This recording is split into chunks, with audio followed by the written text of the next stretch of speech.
All right, couple announcements first before we get into the game itself, the practice, the scrimmage, however you want to put it. Um, First of all, pleased to announce we added another member to our leadership team today. Josh Adams was named a captain earlier today in our meeting. I met with our football team, and Josh has been outstanding in our summer workouts and has distinguished himself to have all of the traits that I'm looking for that really represents a captain. And that's a high bar, especially for a young man that is just a junior here. So, really pleased to elevate him to the level of captaincy. I also have some staff announcements to make. Many of you probably know, but I've hired Bill Reese as our new director of scouting, and he has taken over that role and will begin in that role, has begun in that role, when we'll be working within the recruiting operations on a day-to-day basis. Brian Polian now will serve as the new recruiting coordinator. He also is our special teams, but now will assume that role. And I've elevated Mike Elston to the assistant head coach, and he will be assisting me on a day-to-day basis with support staff, working with all facets of the program. In my absence, he will be able to speak on my behalf. So excited to elevate Mike in that position, Brian as the recruiting coordinator, and Bill Rees and the director of scouting. Mike will continue to work with Brian as we make that transition here as well over the next few weeks. So got those out of the way so we could move forward to today. As for today, nothing but positives from my end. The ability to get this kind of atmosphere required really a comprehensive effort from Jack Swarbrick and our administration to put this all together with the football piece. As we were planning this, we just didn't plan it 3 weeks ago. We wanted to be able to have this kind of soft opening in the stadium around a staff that's coming together for the first time and put together a game-like situation with a new stadium that's opening. So it just worked perfectly today. Hotter day challenges your football team in those settings. It challenges them mentally and physically. The game-like atmosphere creates a routine that you're looking for from your football team that goes from practice to game. And then getting in as many game-like situations as we did today, from pregame to halftime to special teams. So win-win situation all around. I don't know how the facility situation worked out, but it seemed to work smoothly on our end. I hope it works smoothly from the facility standpoint, but it worked out quite well from our end. Certainly we have some things that we've got to get better at, but it was a great glimpse at the things that we need to clean up at. It wasn't your typical practice day for us. So that's how I see it. I'll open it up to questions. Just raise your hand, we'll get a mic to you. Brian, obviously 13 days away. Is this almost put an extra hunger in your team that they get that glimpse of a game day experience, but they still got 2 weeks of practice to go? Yeah, I think we clearly whetted their appetite, in using your words, in a sense that they're anxious, but they know they've got some more work to do after today. And that's how I kind of put it to them. What I said to my team, and I'll tell you exactly what I told them, was that I was pleased with everything that went on, but certainly there's work to be done individually and in each position group. And coaches, we have to clean up some things in terms of getting things in cleaner. So there's work for everybody. But I think it makes it easier when you get a chance to go out there like today and they get a glimpse of it. So certainly we have some more work to do. We'll go out tomorrow, have a shorter practice, and then we're going to give them Tuesday off, which is the first day of classes. It's been in my experience that Tuesdays, the first day of classes, is they're all a bit, scattered, going to the first day. So we'll get Tuesday off, and then we'll begin preparation for Temple. What do you like about the renovations, and how do you think that'll help your team on game days? Well, I think the first thing is just coming over here to the locker room situation. We can do so many more things in terms of pregame. Our strength staff can get their hands on our players in terms of manipulation, soft tissue, stretching, doing all the bands and rollers. We've got room to do that. It's a great situation there. Our nutritionists are set up there now where we can take care of our players accordingly. And then from an organizational standpoint, the ability to have the video and whiteboards available to all of our coaches. So just the setup itself, and like anything else, when you have an environment that's done the right way and classy, it feeds on how you feel about yourself, and that environmental factor is big. Then you come into the stadium. That's not even talking about coming into the stadium. You've got that jumbotron, and you've got that excitement that's already built into the stadium. So it's a big boost for our football team. Thanks. Yes. Brian, unless you had a interesting practice where he was hit, I think it's been 2015 since Brandon Wimbush has been tackled. Do you have a sense of what your offense is going to look like when he's not, plays aren't blown dead, when people are 5 yards within him, what that's going to do to your offense? It won't look worse than it is. It'll look better. And I don't mean that our offense looks bad.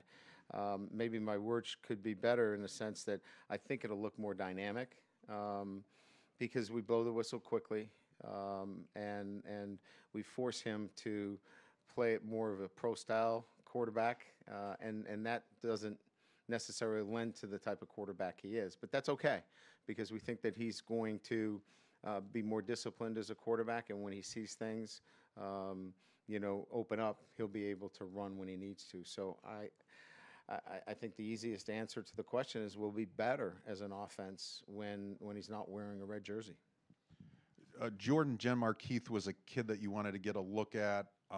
Just curious what you've seen from him, and are there other freshmen that are kind of on the bubble where you're like, do we get them ready? Do we, put them on the back burner? That are kind of on the bubble. Yeah, Jordan is probably off the bubble in a sense that I think I've made a decision right now that we're moving towards playing him. Myron is off the bubble. I've made a decision towards playing him. Kurt Heinisch is off the bubble. Cole Kmet is off the bubble. Made a decision to play him. Those are probably Michael Young is off the bubble. I've made a decision to play him. Of course, those would be the guys that maybe have been on the bubble, but those are clearly guys that we're going to play. We're playing Brock. Yep. And then last one from me. I don't think you have a vote this year in the coaches poll, but if you did, would you vote yourself a preseason top 25 team? I took myself off of that because I hadn't felt like I could spend truly enough time on, really deciding who deserves to be in the top 25. And I've been on it maybe as long as anybody. So I'm out of that business. I think it's hard for you to really take your team and determine whether they're a top 25 team. I think you just got to worry about how you prepare, and that's kind of what I've done since January. So my focus has been really less on how other teams look and how I would peg my team. And so it's really hard for me to even decide where we fit amongst the other teams. Coach back here. Yes, sir. Just curious how close you think you are to scratching the surface of your potential this year. Well, we're certainly not a finished product in any means. we had a really, I think, fine camp in terms of developing who we are. I think we're going to be a team that runs the football, can play fast, and can push the ball vertically. We had a couple of big plays called back because of some penalties, but I think great versatility offensively. Defensively, we're and you saw this today, even though we gave up a couple of plays here and there, we're going to play so much better up front, and that really makes you feel pretty good in that front seven. So better against the run, better fundamentally across the board in all areas, and our kicking game is going to be better. So when you put all those things together, I think we're going to continue to get better each and every week, and we'll see if that's good enough. My other question is just as far as where you guys are today, what do you think you need to do as a team to be more prepared for this season than maybe they were last year in the next couple weeks? Well, attention to detail has got to be number one. That's what I told our team and our coaches, that, there are little things, whether we got to be ready for a counter move at the tackle position. We got beat on a couple of counters, not trusting a couple of plays where we cut it up at the running back position. All the little detail stuff our guys know of, and they'll get that coached up. But big picture, I love our guys' attitude. I love their competitiveness. I love the way they compete, their conditioning. We just, I think we're like any other college football team right now. We just need to keep at it at the little things. If we do that, I think good things will happen. Coach, you have both Equinemius and Cameron. You've mentioned them as kind of guys who have already punched their tickets or are on the verge of. Mm-hmm. You have 12 receivers over there overall on scholarship. How does that all shake out? How has that I think come they'll to in all camp? contribute in some fashion. You saw Claypool make a couple plays today that, we've been looking for him to kind of step up and be a little bit more consistent. And, we've been pushing Chase, and Chase is a great kid, and he wants that. He wants us to stay on him, and he's learning and developing, the traits. And I thought today was a big day for him. C.J. Sanders, showed some things today that, he can be elusive on the perimeter. We know that. Chris Fink, I think we've got really good depth, so we're going to play a lot of them. They're going to all contribute in some fashion. I think we've got, a marquee player in EQ, and then I think we got a lot of really solid football players that will all contribute. Whittling it down to, I think Coach Alexander and you have both mentioned, maybe a 2 deep, 6 guys, and maybe a 7th swing guy. Is there anyone who's kind of gained some separation for that 3rd, 4th spot, or is it kind of almost by committee there? I really think that each one of them has a little bit of a different trait. Each one of them is a little bit different as a player. Boykin, obviously, rangy. Claypool, obviously, big physical kid in a sense. So, I wouldn't say that there's one guy that says, I'm definitely the guy. I think we're going to play a lot of players at that position, and I think all of them will contribute in some fashion. I don't think there's one guy, and I like that. I think that's a great thing. There's great competition. They all want to play. They're all got a lot of pride, and quite frankly, I think that's a good thing for us. Hey, Brian, you mentioned the defensive line, specifically with Dalen. Just obviously at the big spring, just how has he continued to develop during the fall camp? Well, I would say that he's very intentional in everything he does. When he walks into our building, he counts the footsteps to the training room. He's that intentional in terms of everything that he does. To his workouts, to what he eats, to his film sessions. Everything is extremely intentional in everything that he's doing. And that's going to pay off. He never comes to anything that's football related unprepared. You'll never find him not sitting in the front row, asking questions, staying late, wanting to be the best. The great players that I've always been around possess that trait, and he's got that trait. Now, What he's also done is he's put on 25 pounds of really good cargo, fast twitch, physical, and so he's matching that, and you're probably going to start to see that pay off on the field. Yeah. Good? All right, and we won. I promise I'll be quick. Dalen obviously came in with 3 other sophomore ends. That was a pretty strong class for you guys. Today, we kind of saw them flash a little bit. Yeah. Can you talk about their development of mainly Julian and then Khalid? Yeah, he's kind of been under the radar. We've been really pleased with Khalid Kareem. I think what I would say first and foremost is that where he's really changed a lot is in his strength physically.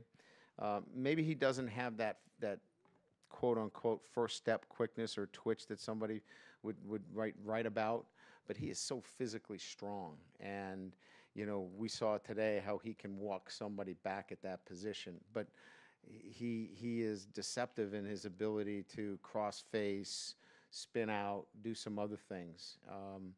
He's been a player that's been emerging for us.